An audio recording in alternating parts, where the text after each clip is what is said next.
बिस्मिल्लाहिर्रहमानिर्रहीम। मोहतरम नाजरीन, अस्सलाम वालेकुम। हज़रत दाऊद अलैहिस्सलाम के ज़माने में एक नादारो बेनवा खातून थी। उसके पास जो थोड़ी बहुत रकम थी उससे ऊन या रुई वगैरह खरीदती और उसे काट कर उसकी पत्तियां बनाती, फिर उन्हें बेचकर इंतहाई सादगी से अपने और अपने बच्चों के अखराजात पूरा करती। एक दिन वो सूत काट कर उसकी पत्तियां बनाकर बाजार में बेचने के लिए सर पर रखे जा रही थी कि अचानक तेजी से एक कौवा आया और पट्टी उठाकर ले गया। वो बेसहारा खातून बहुत रंजीदा हुई और हैरान और परेशान हजरत दाऊद अलैहिस्सलाम के पास आई, अपने तंग हालात बयान किए और कौवे के पट्टी उठाकर ले जाने का वाकया बयान किया। वाकया बयान करने के बाद अर्ज किया, खुदा की अदालत कहाँ है? हजरत दाऊद अलैहिस्सलाम ने उससे फरमाया, इधर बैठ जाओ ताकि तुम्हारे बारे में फैसला करूं।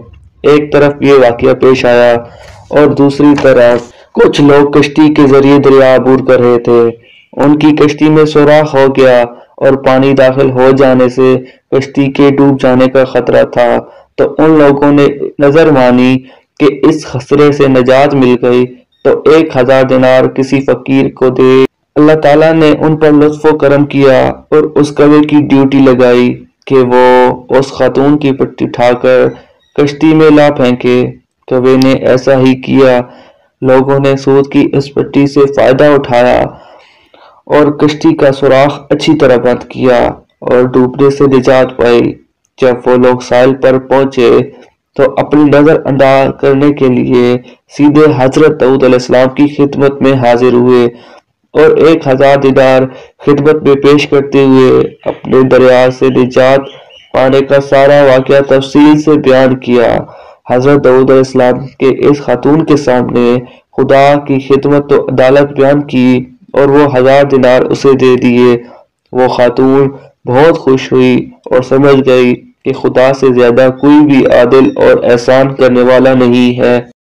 अगर आपको हमारी वीडियो अच्छी लगी है तो वीडियो को लाइक करें और मज़ीद इसी तरह की वीडियो देखने के लिए हमारे चैनल इस्लामिक ब्रॉडकास्ट को सब्सक्राइब करें।